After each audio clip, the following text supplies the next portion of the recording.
جب آپ خلیفہ بن گئے اس سے 3 سال پہلے اور اس کے 1 سال بعد آپ رضی اللہ تعالیٰ عنہ چونکہ ایک علاقے میں رہتے تھے تو آپ کے پڑوس میں کچھ بچیاں اپنی بکریاں آپ کے پاس پیش کرتی اور آپ سے کہتی کہ آپ دودھ نکال دینا. تو حضرت ابو بکر صدیق رضی اللہ تعالیٰ عنہ خلیفہ اول ہونے کے باوجود, اتنی اہم ذمہ داری ہونے کے باوجود, جانشین رسول پاک علیہ السلام ہونے کے باوجود ان بچیوں سے اتنا پیارا سلوک فرماتے کہ آپ ہمیشہ ان کو دودھ دیا کرتے اور دھو کے دیا کرتے.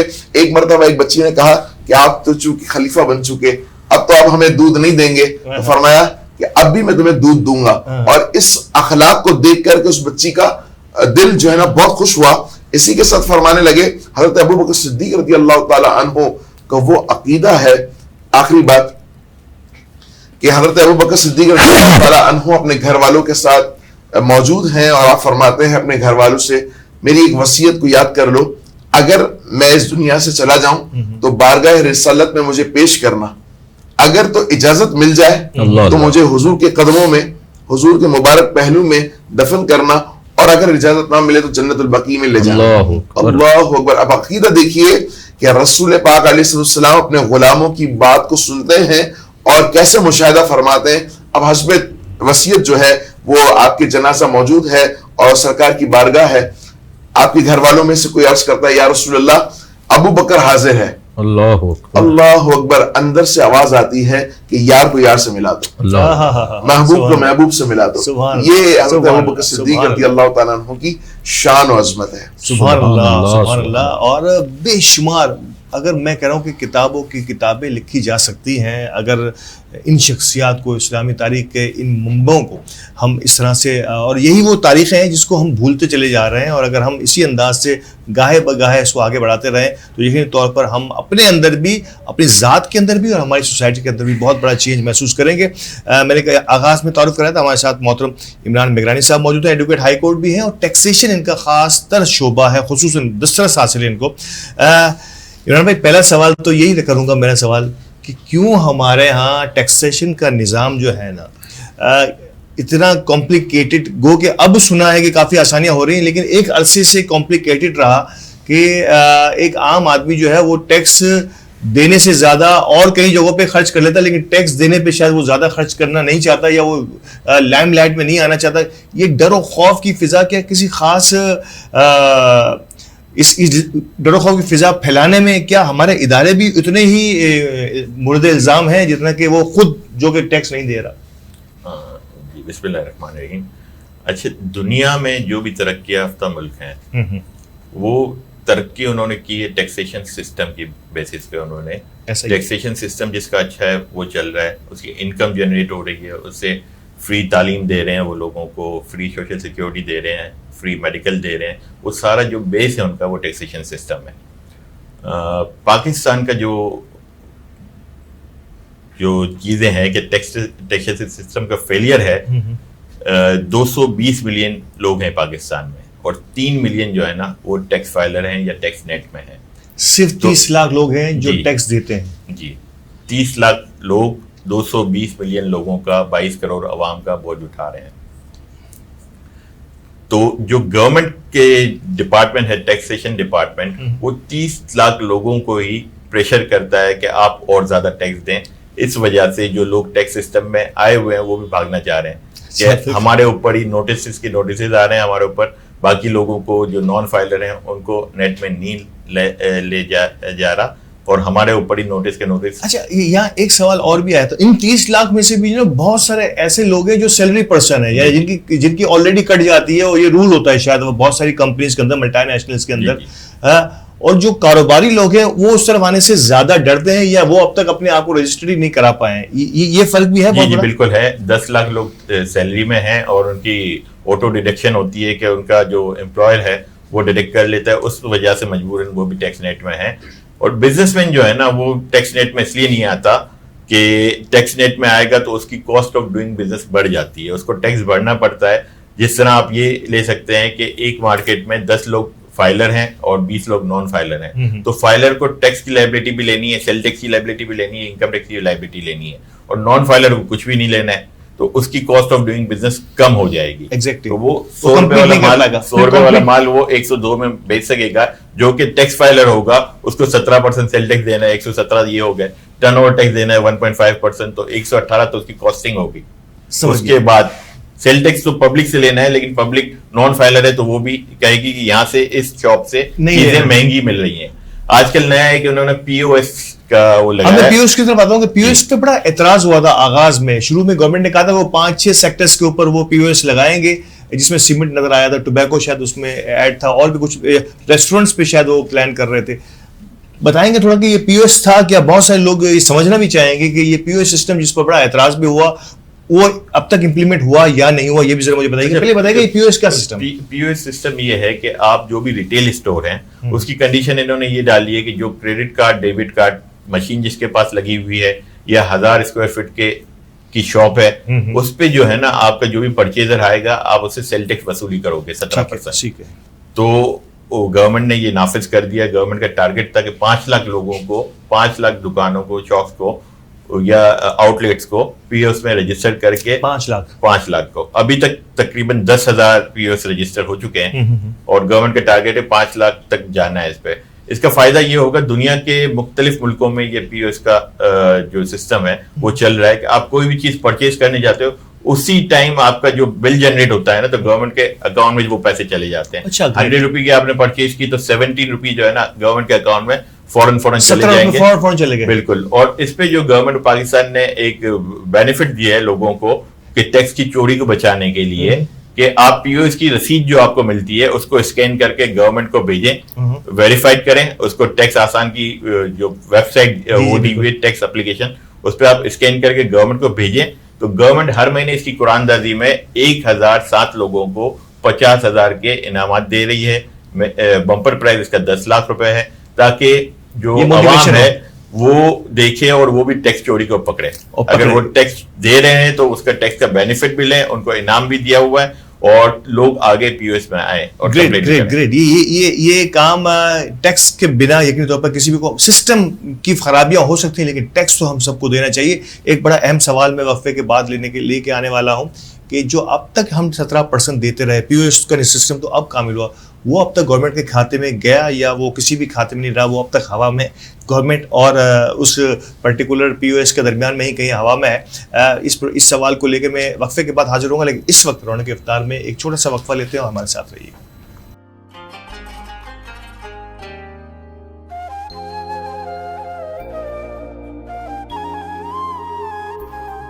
This Ramzan transmission is brought to you by OK Estate and Builder, Cosmos Realtor and Builder, M&J Shipping Line, Al Ibrahim Eye Hospital, Arfat Estate and Marketing. In association with One World Builder, Help International Welfare Trust, Bombay Lighthouse, Musani Electronics, Shan Marketing, Mehman Lawyers Forum, Bilwani Law Associates, North City School of Arts, Students Right Way, Al Maryam Real Estate, H. Dandor Production, Hoor Kitchen and Catering, Home Solution Real Estate and Builders, Bahriya Town, Karachi, H&H Homeopathic and Hajama Clinic, Pakistan Mehman Gujarati Movement.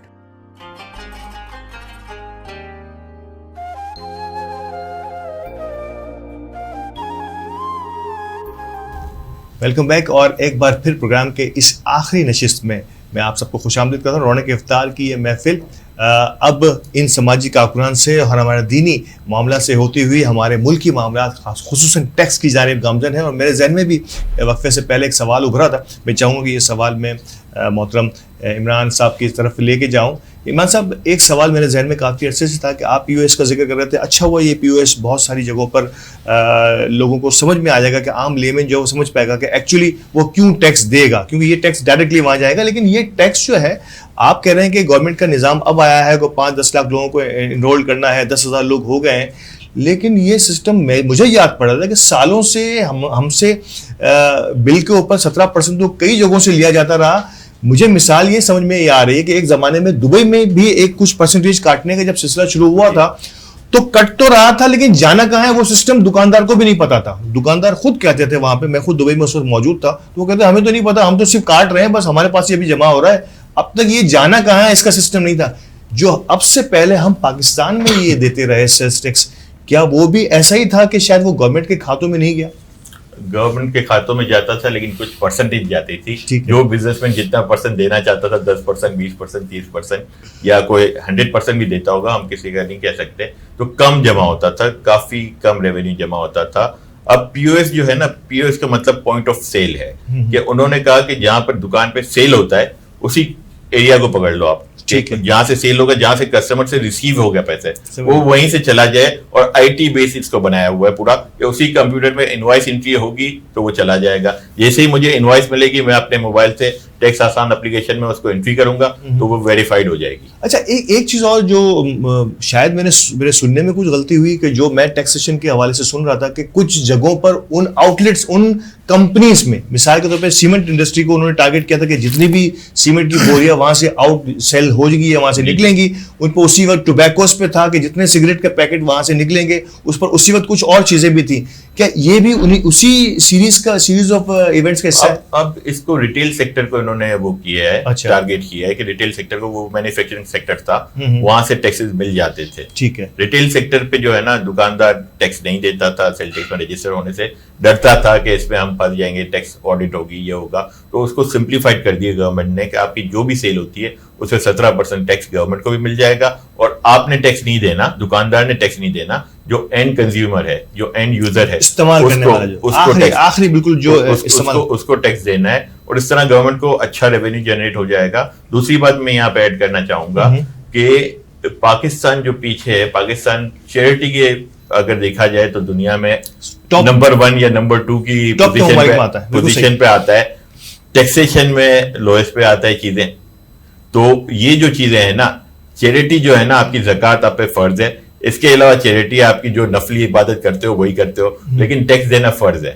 بالکل. یہاں پر نہ کسی علماء نے یہ لوگوں کو بتایا, نہ چیزیں بتائی کہ اگر آپ ملک کا ٹیکس نہیں دیتے, جو آپ کی انکم ٹیکس بنتا ہے, تب بھی آپ کی انکم حرام بن جاتی ہے. یہ سکھایا نہیں گیا لوگوں کو, نہ لوگوں کو پتا ہے. اچھا ایک یہ سوال, میں یہ بالکل یہ سوال اس سے پہلے بھی ابھرا تھا, اور میں اس پہ جواب یہ آتا ہے کہ ہم کس کو ٹیکس دیں. مطلب مثال کے طور پہ ہمارے یہاں بدقسمتی سے ہماری سیاسی قیادت پر ہمارا ٹرسٹ جو ہے وہ اس حد تک گر چکا ہے ہمارا. ریسنٹلی بھی ہمارے ملک میں جو ہو رہا ہے وہ آپ ہم سب جانتے ہیں کہ کس کو ٹیکس دیں, کہ جو اپنے ذاتی مفادات کے لیے, سیاستدان اسی لیے مشہور ہیں. تو یہ کیسے ہم کنکلوڈ کر پائیں گے کہ ان لوگوں کو یہ ٹیکس کی رقم دے کے ہم تو اپنے ہاتھ میں کاٹ دیں, ہم اپنے طور پہ چیریٹی, یعنی کہ حکومت سے ہمارا ٹرسٹ ویلفیئر اسٹیٹ بنانے کے لیے یقینی طور پہ ٹیکس بہت ضروری ہے, آپ نے آغاز میں کہا, لیکن شاید ان پہ ٹرسٹ نہ ہونے کی وجہ سے جو گورنمنٹ عوام کے درمیان یہ ٹرسٹ ڈیفیسٹ ہے, اس کو کم کرنے کے لیے یا اپنی ذات کو زیادہ بہتر انداز میں سرو کرنے کے لیے وہ چاہتے ہیں کہ ہم اپنے ہاتھ سے ٹیکس دیں گے. اگر زکوٰۃ دینی ہوگی اپنے ہاتھ سے دیں گے, ٹیکس بھی دینا ہوگا تو جو تھوڑا بہت بن گیا سو بن گیا, باقی ہم اپنے ہاتھوں سے دیں گے. آپ سمجھتے ہیں یہ ٹیکس ڈیفیسٹ بھی کم ہونا چاہیے؟ جی, ٹیکس کا سسٹم جو ہے نا, آپ کو ٹیکس دینا ہے, آپ پہ فرض میں شامل ہے آپ کے کہ آپ کو ملک کو ٹیکس دینا ہے. اگر ملک میں آگے چوری ہو جاتا ہے, آدھا یوز ہوتا ہے, آدھا چوری ہو جاتا ہے, لیکن آپ نے اپنا ٹیکس تو دے دیا, آپ تو بڑی جمع ہو جاتے ہو, آپ فیصلہ کرنے والے کیسے بن سکتے ہو کہ میرا ٹیکس صحیح جگہ استعمال ہو رہا ہے یا صحیح جگہ استعمال نہیں ہو رہا. ملک پہ اتنے قرضے ہیں, اتنی چیزیں ہیں, نیچے جا رہے ہیں ہم اتنا, ٹھیک ہے, سری لنکا ڈیفالٹ پہ چلا گیا, ہماری پوزیشن اسی طرح کی جا رہی ہے چیزیں. تو ہم اپنے حساب سے اپنے جو فرائض ہیں وہ پورے کریں تو ہی معاشرہ صحیح ہوگا. ہر بندہ اپنے حساب سے سوچے گا, اس طرح سوچے گا کہ بھائی ملک میں کچھ صحیح نہیں ہے, میں ٹیکس دینا ہی نہیں چاہتا, تو کبھی بھی ملک صحیح نہیں ہوگا. ہم پیچھے نیچے جاتے رہیں گے, اور ہم کافی نیچے چلے گئے ہیں, دنیا سے کافی نیچے ہم چلے گئے ہیں. اب لوگ کیا کیا سوچ رہے ہیں, کیا کیا کر رہے ہیں. آئی ٹی سیکٹر دنیا میں کہیں بھی جاؤ, لاسٹ 20 ڈیز پہلے میں امریکہ گیا تھا, تو وہاں پر بھی ہم دیکھ رہے تھے ہر چیز آئی ٹی سیکٹر کے اس سے چل رہی ہے. اور نیوز چینل بھی آ رہے ہیں, یا انڈین نیوز چینل دیکھ لیں تو اس میں بھی آئی ٹی ریلیٹڈ آتے ہیں یا بزنس ریلیٹڈ پروگرام آتے ہیں. ہمارے نیوز چینل پہ دیکھو 8 بجے 9 بجے وہی سیاستدان بیٹھے ہوئے ہیں کہ عدم اعتماد یہ ہو گئی, وہ ہو گئی. بچہ ہمیں پتا ہے کہ وہ عمران خان یا شہباز شریف بحث ہو رہی ہے تو یہ بحث ہو رہی ہے کہ بھائی یہ اچھا ہے, یہ چور ہے, یہ اچھا ہے, یہ چور. بھائی آپ آگے بڑھو, اپنا دیکھو, چیزیں دیکھو, آپ اپنی ایجوکیشن پہ دھیان دو, آپ ملک کے لیے ارن کرو چیزیں. Great great great.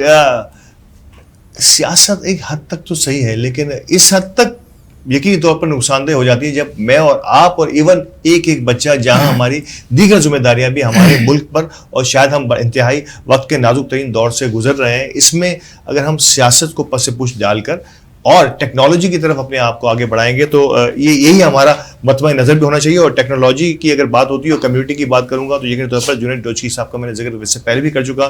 جنید بھائی کیا پلان ہے اب فیوچر ٹیکنالوجی کے حوالے سے, اور کون سے نئے ایسے پلانز آ رہے ہیں اور فیڈریشن کی آئی ٹی کمیٹی کی جانب سے بچوں کے لیے؟ الطاف بھائی اللہ کی طرف سے اس وقت ہم 200 بچوں کو Amazon پڑھا چکے تھے. Great, ماشاءاللہ. سکسیس اسٹوری نکلی تھی. سیکنڈ بیچ ہمارا ابھی چل رہا ہے, اس میں بھی ماشاء اللہ سے 200 بچے ہیں. اب ہم لوگوں نے ورچوئل ایک کلاس اناؤنس کی ہے. کچھ ایسے ہمارے پاس طالب علم آئے تھے, فون آئے تھے ان کے کہ جو آؤٹ آف کراچی تھے, کچھ آؤٹ آف پاکستان بھی تھے کہ بھائی ہم کورس کرنا چاہ رہے ہیں مگر ہمیں اس رینج میں کورس نہیں مل رہا, لیکن تو وہ آ نہیں سک رہے, اور اس رینج میں جس رینج میں آپ کروا رہے ہیں وہ نہیں ہمیں مل رہا. تو اس کے لیے ہم نے ایک ورچوئل کورس اناؤنس کیا ہے جس کی کلاسز انشاءاللہ عظیم عید کے بعد اسٹارٹ ہو جائیں گی. اچھا, اس کورس کی کیا غرض و غایت ہے, کیا چاہ رہے ہیں اس کورس میں؟ سر دیکھیے اس کے لیے ہمیں انٹر پاس بچہ چاہیے ہوتا ہے, ٹھیک ہے, جس کے ہلکی پھلکی انگلش آتی ہو اور ڈیوٹڈ بندہ جو کام کرنا چاہ رہا ہو. اصل بات یہ ہے Amazon کرنا چاہ رہا ہو, کیونکہ دیکھیں یہ ایک سیریس سبجیکٹ ہے. اس طرح نہیں کوئی ٹول کہ آپ نے 2 بٹن دبائے آپ کا کام ہو گیا. آپ بات کر رہے ہیں بچے کو کہ بھائی آپ کو آپ کے پیرنٹس یا آپ دوسرے بڑے لوگ آپ کو لاکھوں روپے دے دیں گے کام کرنے کے لیے, تو بھائی دیکھیں لاکھوں روپے اس طرح سے نہیں ملتے. صحیح, آپ کو محنت چاہیے ہوتی ہے. اب اس میں بات نکلی, میں آپ کو بات بتاؤں کہ ہمارے بچوں کے اندر ایک عادت بن چکی ہے. وہ جیسے اگر الطاف یانی صاحب کو دیکھیں گے کہیں کہ مجھے کل ہی الطاف یانی بننا ہے. اب وہ الطاف یانی کی سکسیس تو دیکھ رہے ہیں مگر یہ نہیں دیکھ رہے الطاف یانی نے الطاف یانی بننے کے لیے 20 سال لگائے ہیں, یا عبید صاحب نے 2005 سے ابھی تک بنے ہیں, تب کہیں جا کے ان کو لوگ عبید احمد چامڑیا کے نام سے جانتے ہیں. صحیح بات. وہ کہتا ہے میں کل ہی بننا ہے, وہ پیشنس نہیں رہا. شارٹ کٹ جو ہے وہ ہماری لائف کے اندر بہت زیادہ آ گیا ہے. اور عبید صاحب آپ سمجھتے ہیں کہ یہ شارٹ کٹ نے جو ہے ہمارے بچوں کو تھوڑا سا جو ہے نا راتوں رات جسے امیر بننے کی خواہش تو شاید میں نہیں کہوں گا, لیکن راتوں رات اس ٹیلنٹ کو حاصل کر لینا جو ان کے سامنے ایک رول ماڈل کھڑا ہے, یقیناً تو اس نے کئی دنوں رات صرف کیے ہوں گے یہاں تک پہنچنے کے لیے. Amazon کی بات تو میں آپ سے نہیں کروں گا, لیکن جنرلی آپ دیکھتے ہیں کہ اس قسم کا شوق بھی بچوں میں کچھ زیادہ بڑھ گیا ہے. پھر یہ اگر اللہ نہ کرے فائنینشلی میں یہ شارٹ کٹ ڈھونڈنے جاتے ہیں نا تو پھر گھر کے گھر بھی بک جاتے ہیں. ایسا ہی ہے, ایسے, اور یہ واقعات دیکھے ہیں گئے ہیں. مطلب وہ راتوں رات بننا ہے, اور یہ مطلب میں جانتا ہوں 2-3 لوگوں کو ایسے جو بیچارے خود کے گھروں سے بھی گئے اور اب کرائے میں رہ رہے ہیں. جو ہاتھ میں تھا وہ ہاتھ سے وہ ہمارے ہاتھ سے نکل جاتا. سر علامہ صاحب یہ جو شعبہ چلا, میں چاہوں گا ضروری طور پر آپ دینی نقطہ نگاہ پہ اس پہ ضرور روشنی ڈال دیجیے کہ اتنا شارٹ کٹ جب ہم محنت سے ڈر رہے ہوتے ہیں, شاید اسی وقت بندے کو خیال آتا ہے کہ یار میں آئندہ 1 سال کے اندر اگلے سال جو ہے نا اپنا ٹارگیٹ بنا لے, اور اسی 1 سال کے اندر وہ 15 سال یا 20 سال کا کام کرنے کی کوشش کرتا ہے. اس میں پھر وہ غلطیاں کر بیٹھتا ہے کہ ہاتھ کا مال متاع جو ہے وہ بھی اس کے ہاتھ سے نکل جاتا ہے. اس قسم کے شارٹ کٹس اور محنت کو تھوڑا سا اگر ایلیبریٹ کر دیں اپنے الفاظ. لیکن نبی پاک علیہ السلام فرماتے ہیں کہ اللہ تبارک و تعالیٰ کسی کی محنت کو رائگاں نہیں فرماتا, اور محنت میں عظمت قرار دی گئی نا, تو اگر کسی بھی مقام پر یا کسی بھی بلندی پر یا کسی بھی ایک جو آپ کا گول ہے اس جگہ پر آپ پہنچنا چاہتے ہیں اور صحیح انداز سے, تو اس کے لیے محنت درکار ہے. اگر بندہ محنت نہیں کرے گا تو محنت کے بغیر تو جو ہے نا کوئی چارہ ہی نہیں ہے نا. آپ دیکھیں نا کافر جو ہے نا اس وقت آقا علیہ السلام کو صادق و امین کہا کرتے ہیں. آقا علیہ السلام نے 40, حالانکہ آپ بائی برتھ نبی ہیں لیکن آپ نے نبوت کا اعلان 40 سال کی عمر میں کیا. اس دوران پوری زندگی آپ نے محنت و مشقت فرمائی, پیار محبت سے دین پھیلایا اور اپنے کردار سے بتایا. اب آپ فرماتے کہ میں تو نبی ہوں تو مجھے ڈائریکٹ لوگ مان لیں, تو ایسا نہیں. حضور علیہ السلام کی ذات جو اللہ کے محبوب ہیں, آپ علیہ السلام نے محنت کو جاری رکھا. تو یہ ہمارے لیے موٹیویٹ کرنے والے معاملات ہیں اور اصول ہیں کہ ہم بھی محنت کرتے چلے جائیں. تو اللہ تعالیٰ کا فارمولہ ہے, یہ ہمیں عطا فرمایا اس نے کہ وہ محنت کو رائگاں نہیں فرماتا. تو ہمیں کنٹینیوسلی محنت اور مستقل مزاجی سے کرنی پڑے گی, اس کے بغیر چارہ نہیں ہے. پھر وہی عبید بھائی والی بات کہ بندہ فوری طور پر چاہتا ہے نا کہ رزلٹ مل جائے, تو پھر وہ نقصان کا واجب بن جاتا ہے. ایسا ہی ہو جاتا ہے. بالکل. آخری سوال جانے سے پہلے عمران صاحب آپ سے گزار کرنا چاہوں گا کہ کیا ہمارے ٹیکسیشن کے نظام میں کچھ اب جیسے بہت سی جگہوں پر سوشل میڈیا پہ بھی نظر آ رہا ہے کہ رجسٹریشن بڑا ایزی ہو گیا ہے, سوشل میڈیا کے ذریعے ہی آپ جو ہے نا اپنے ٹیکس نیٹ کے اندر اپنی ساری معلومات آپ ٹیکس نیٹ کے ذریعے لے لیتے ہیں, ویب سائٹ سے. سمجھتے ہیں آپ کہ یہ ترجیح دینے کے لیے, عوام کو یہ بتانے کے لیے کہ اب آپ ٹیکس کی طرف آسانی سے آ سکتے ہیں. اب شاید پہلے والا جو ایک جو اسکیئرڈ بندہ جو ڈر جاتا تھا ٹیکس کے نظام میں آنے سے, اب ایسی سچویشن نہیں ہے, آپ سمجھتے ہیں اپنے طور پہ ایز این سینئر لائر؟ جی اب انٹرنیٹ کے تھرو ٹیکس فائلر آپ بن سکتے ہیں. ویب سائٹ پہ جا کے آپ سمپل سا فارم ہے وہ فل اپ کر کے کر سکتے ہیں فائل. وہ تو آسانی ہو گئی ہے, لیکن ٹیکس ریٹس جو ہے نا وہ سب سے زیادہ ہے, بہت زیادہ ہیں. امریکہ اور یورپ سے بھی زیادہ ہے کافی جگہوں پہ. تو اس لیے انکم ٹیکس ریٹ آپ 60 لاکھ سے زیادہ کماتے ہو تو آپ کا ٹیکس ریٹ بنتا ہے 35%. 35%. تو ہر بزنس مین یہ کہتا ہے 35% میں ٹیکس کہاں سے دوں گا, اس لیے میں مس ڈکلیریشن کر دوں یا فائلر ہی نہیں بنتا. تو وہ ٹیکس ریٹ کو کم کرنے کی ضرورت ہے کہ ٹیکس ریٹ کم ہو جائیں یا فکس ٹیکس کی طرف جائیں, اس لیے کہ ہمارے جو اتنے لوگ ہیں وہ حساب کتاب رکھنا نہیں چاہتے چیزیں, یا جو لوگ رکھنے پڑتے ہیں, اکاؤنٹنٹ رکھنے پڑتے ہیں, تو وہ بھی کاسٹ آف ڈوئنگ بزنس میں اضافہ ہوتا ہے. اس لیے سمپلیفائڈ وے میں ان کا ٹیکس ریٹرن دیا جائے اور ٹیکس ریٹ کم کیے جائیں, تب یہ ٹیکس فائلر بھی بڑھیں گے. اور گورنمنٹ کو جو ہے نا وہ فری سروس دینی چاہیے کہ ٹیکس فائلر اگر کوئی بننا چاہتا ہے تو وہ گورنمنٹ کے کسی بھی ڈپارٹمنٹ میں جائے, وہ اپنا بتائے, پرٹیکولر بتائے اور وہ آگے بڑھے, فیسیلیٹیٹ ہو جائے, وہیں سے فیسیلیٹیٹ ہو جائے تاکہ آگے چیزیں چلیں. اور ان کو ساتھ ساتھ بینیفٹ بھی دیا جائے. پہلے آج سے 20 سال پہلے ٹیکس جو فائل کرتا تھا اس کو ٹیکس کارڈ بھی دیا جاتا تھا. تو وہ ٹیکس کارڈ کے ذریعے ابھی بھی اگر وہ سسٹم لاتے ہیں ٹیکس کارڈ کا, تو اس میں بینیفٹ دی جائے کہ آپ کسی بھی چیز میں جا رہے ہیں تو آپ کو وی آئی پی پروٹوکول ملنا چاہیے. جیسے ایئرپورٹ پہ جاتے ہیں آپ کو ڈفرینٹ بینک دیتی ہیں کہ بھائی وی آئی پی پروٹوکول دے رہے ہیں, آپ اتنا ٹیکس دے رہے ہیں, کہیں ڈسکاؤنٹ ہو جائے. بہت سی جگہوں پر ایسے سسٹم چل رہا ہے. بالکل بالکل, آپ اتنا ٹیکس دے رہے ہو تو آپ کو یہاں پر ڈسکاؤنٹ ہو جائے, آپ کو اس طرح کے بینیفٹ ملنے چاہیں, تو آگے ٹیکس کا کلچر بڑھے گا. اور لوگوں کو بھی یہ ہوگا کہ ارے میرا نام اس میں 1000 ٹیکس پیئر میں آ گیا, یا 10,000 ٹیکس پیئر میں آ گیا, یا 100 ٹیکس پیئر میں آ گیا, ٹاپ 100.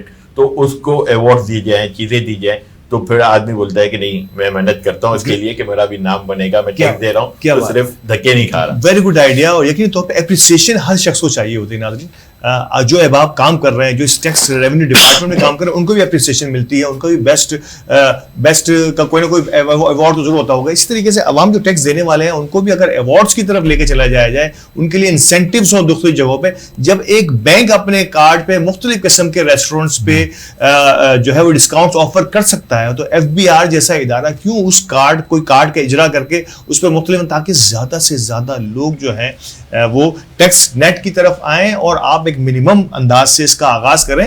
وقت کے ساتھ ساتھ یقینی طور پر یہ بڑھتا رہے گا, اور جب لوگوں کا اعتماد ہمارے اداروں پر اور ہماری حکومتوں پر بحال ہونا شروع ہوگا تو یقینی طور پر یہ سلسلہ اور کئی جگہ آگے جائے گا, کیونکہ ٹیکس کے بنا حکومتیں یا ریاستیں کام نہیں کرتے. یہ ہمارے آج کا لب لباب ہے, ہماری آج کی اس باتوں کا, آج کے اس پروگرام کا.